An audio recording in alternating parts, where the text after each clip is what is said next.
place that Lope grounds his work on is an emotional kind, and that's very good. I think Northern European plays tend to look at, I mean, Bernard Shaw is the extreme example where it's all constructed on ideas, you know, and I think emotions link us and connect us and give things value and impetus, and so I think that's one of Lope's great strengths, is that he's a brilliant storyteller, and the kind of the bottom line of his stories is an emotional one. So it was wonderful to be in Canada and to see the same kind of faces and feel the same response to Lope. It's amazing, isn't it, that somebody can write a play 400 years ago and create the same responses in several different cultural contexts. I find that amazing.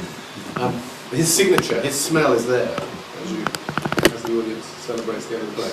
Anyway, so just to tell you a little bit about my work on Fuente and Ovejuna, over the years I've come to think that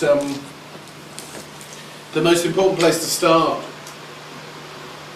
working out how to bring the plays to life is to understand the theme, understand the ideas, understand the moral and ethical issue that Lope is playing with, and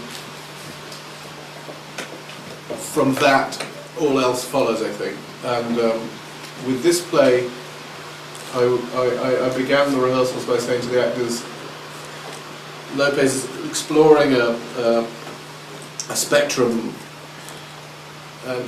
about how we treat each other. The play seems to be very concerned with how as individuals, how as communities, how do we live together? How do we deal with each other? And at one end of the spectrum is a completely selfish form of behaviour where what I want will be what is achieved and your existence as another person is irrelevant. So obviously the commander is at that end, but not just the commander. So and rape must be the most is the most extreme form, or murder is the most extreme form of that end of the spectrum, where you and your desires and your will obliterates other people. So that's one end of the spectrum. The other end of the spectrum is when we behave towards each other, when we treat each other in relationships, in communities, where the other is important.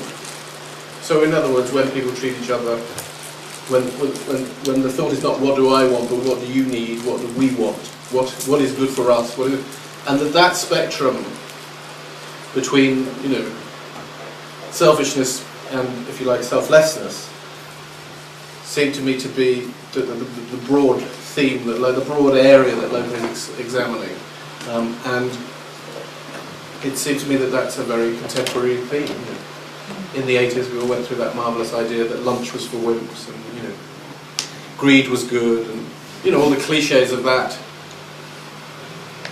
right-wing attack on humanity that started with Ronald Reagan and moved over to Margaret Thatcher, which we're all still living, you know, which made selfishness and greed good. Greed is good, was the statement. So it seems to me that this thing that Lope is, this spectrum that I think Lope is looking at is an alive issue for us now. So that's where I started.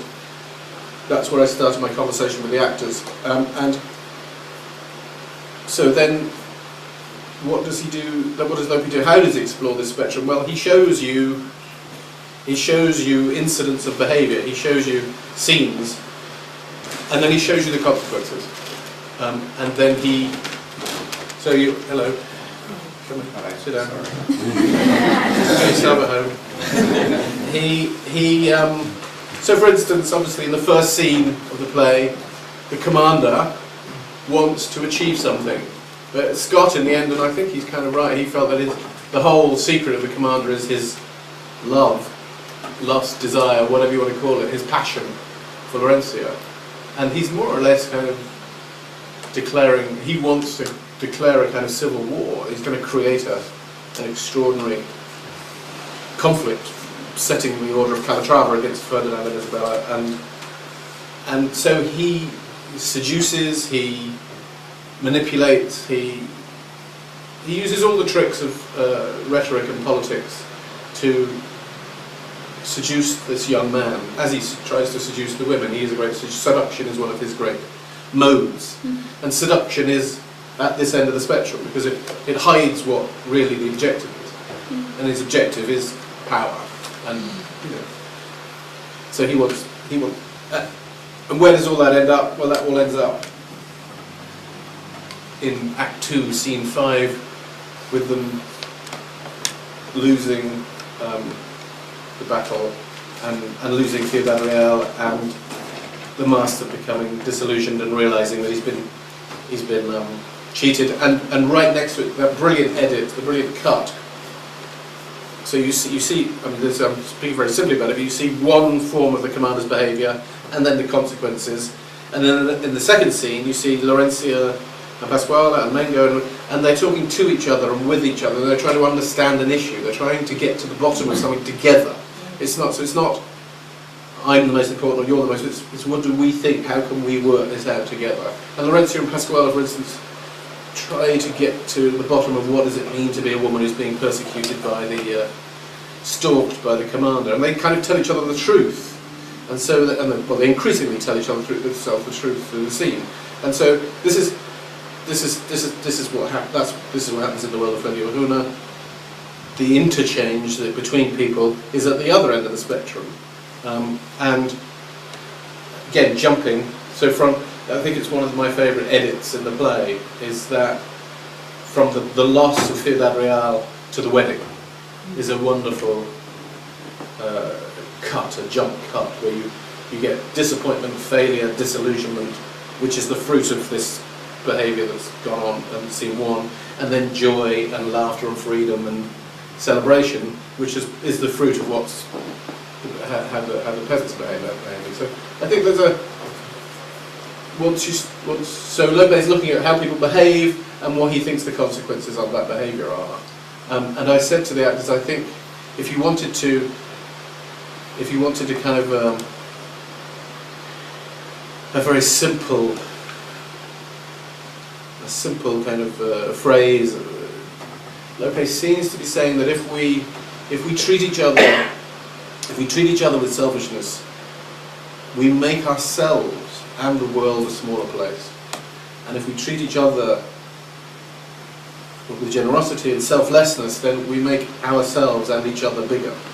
That seemed to me, and I thought that was just something that was a kind of, in a way, like a moral compass to feed us through the scenes. Because although the scenes are emotional and although the story is compelling, I think for me there is always this kind of moral compass. It's not a fixed thing, it's a spectrum, and each of the scenes moves around the spectrum. But for me, once I understand the moral and ethical issue he's struggling with in each scene, then I can understand the emotions and the thoughts, and I can start designing it and working on the music and all the rest of it. But that's my struggle, really, is to find that. And then as we work through the play, following these, I thought, many productions, and the history, I think, of the play in England, anyway, I know that there was a very famous production of the play at the National Theatre in England. It was directed by Declan Donnellan, in a version by Adrian Mitchell, and then before that, in the 50s, there was a version by a kind of really revolutionary director called Joan Littlewood. And Joan Littlewood was a Marxist, and to her, the most important thing about Fuente Ovejuna was the killing of the commander, because that appealed to her sense of a class struggle and the proletariat rising up and overthrowing the oppressive, aristocracy. Now that's part of the play. There's no doubt about that. And you can see from Adrian Mitchell's version, if you study that text, the things he's cut, the things he's included, because he cuts the love story down radically, and he includes a number of songs around the revolution. That for Adrian Mitchell and Declan Donnellan, the revolutionary act was the kind of apotheosis of the play. And I think Lopez said it himself in The New Art of Writing Plays, don't end it until the end, because they'll go. My audience is, I'm sure he's being ironic at some level, but he said, because I said to him, why do you write such complicated stories? Why are your stories always twisting and turning? He said, well, the audience will go if they guess the end. And I think with Lope, the end is always where the juice is, and every scene develops this moral and ethical idea. And to me, what I began to, having done the production now, first, probably 3 or 4, imagine, is that